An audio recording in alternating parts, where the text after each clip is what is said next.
ndị be anyị ekenekwa m unu ọzọ. Daalụ maka ịnọrọ n'ụbọchị nke taata. Ndị be anyị ekenekwa m unu ama m na udo dị. Kedu ka Rich market si etreti? Ama m na ọ dị n'ego obi mgbawa ọfụma. Just na-echetakwa na oge ọbụla ị na-ego coin, maka na a na-ekwu na yes, kịta bụ oge dị mma iji wee na-ego coin, but ị na-ego coin ị na-ego, gbaa mbọ fụ na ị na-eme apply dollar cost averaging strategy ka ị wee manage your risk very well. Ọ bụrụ na ị ka na-esonyere anyị ọfụ and watchbe video mme maka dollar cost averaging strategy ka esi wee na-ame apply ka o wee ka ihe na-ahapụ hit gị ọfụma, go back to my channel watch ka ị wee ọtụ ife a na-ekwu. So n'ụbọchị nke taata ihe chọrọ ịkụzili anyị bụ a particular coin you need to go. This coin, I studied go me very well, made the necessary research in me. I've made go more fundamental and technical analysis. If like this coin what to go. Mana tupu anyị agaba n'ihu, ọ bụrụ na nkịta bụ izi na-esonyelu m, biko tupu anyị agaba n'ihu, ọ bụrụ na nkịta bụ izi na-esonyelu m, aka m bụkwa ọ bụ na-emere na-abụsụ ụzọ ma crypto n'asụsụ Igbo. Gbaa mbọ fụ na subscribe to my channel, turn on the notification button on oge ya bụ oge ọbụla drop video ka ebulu onye iziga enwetie. So ka coin bụ ihe a na-ekwu maka this coin na-achị egwu maka taa bụ monetary coin. Ọ bụ na unu anya ịma na enwere ọtụtụ ụzọ esi agbata ego na crypto, ana m ekwu ya kwa mgbe. Then ọ bụ na ị na-anya, ọ bụ na ịchọ ime ego na cryptocurrency na otu ọ dị ugbu a, anyị ma na ọ bụrụ mmadụ niile nwere ego Ethereum, ego Bitcoin, ego BNB. Ọ bụrụ mmadụ na-enwere ụdịka ego a. So nye mere eji enwe ihe dịka DeFi. Enwere some coins dị na decentralized finance bụ na these coins ka nwere low market cap, ha nwere good potentials, and ha ka dị very ha dị ezigbote ọnụ ana.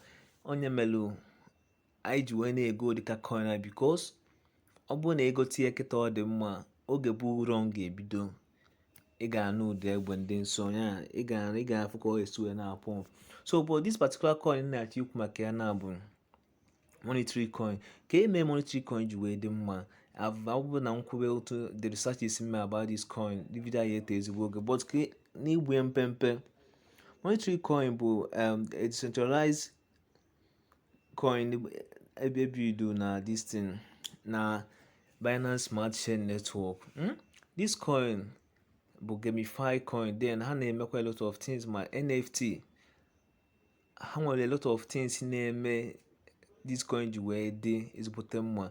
Most coins ya bụ ọ bụrụ na emechaa, ọ bụrụ na ha bidocha na-eme ihe ha na-eme, the team ga-abụ that is the coin bụ for the builders. O nwere ike hold for 6 months or so, but this particular coin hold like unlock that coin ndị bụ builders nwe for from now till 2024. If one of these people na they think long term, this is one of the things and they check na only achievement economics about a particular coin. And this coin, onye ọbụla bụ holder of this coin na-enweta dividend. Ha na-enweta, o nwere dividends ha na-enweta, a na-akwụ ha ụgwọ na monetary coin and BNB. Kedu ụzọ ndị this thing coin ji eme ọfụma? This coin ha na conduct ba lottery every weekend. Then ọ bụ na inwe their NFT, you can stake the NFT and be earning passive income through this coin. This coin is worth buying. Ọ bụ na ị na-anya na description button, ị ga-afụ links about this coin ka ị wee go this coin. Ọ bụ na imecha your own research though, but this coin ọ bụ a very good coin. Most people go this coin, they have earned the units of coin ha go just for free, just for holding this coin. So here na check what I bụ na this coin with good potentials. I have done my own research and I can bet on that na this coin na-eme ọfụma, this coin ga-eme ozigbo ọfụma. So ka m gosi anyị how this coin si, ọ bụ na ị na-hold the coin, ka efu ka the coin si eme ọma. So ọ bụ na ọ bụrụ na ichigo the coin inwe ike use poolcoin.app. ọ bụrụ na icheka na description button ị ga-afụ ebe m the link. inwe ike use poolcoin.app or use Okenwa.Crypto. poolcoin.app bụ a very good one ị ga-use. On my next video m akụzikwa ka esi use poolcoin.app maka ndị ama ka esi use. So ọ bụrụ na ị bụ a holder of this coin already and they maha about this thing na chikwu maka eketa, just gaa check na description button. ị ga-afụ link eji wee check your dividends wee fụ ego n'ime ego na ego n'ime ekibe. So ọ bụ na ị na-anya ebe ị ga-afụ na ha nwere a lot of rewards ndị na-ehold this coin na-erite. ndị nwe their NFT, one of the NFT, nwere somebody win got up to 3 of the NFTs, and one of these NFT na-enye nothing less than monetary worth of $20 every week. So for this particular wallet in ji na-eme this video now, ihe on go so far bụ ọ bụ na ị watch ebe a, ọ bụ na ị na-anya ebe ị ga-afụ na ihe on go so far bụ 689 monetary tokens just for holding this coin. Another one ị ga-afụkwa ebe a bụ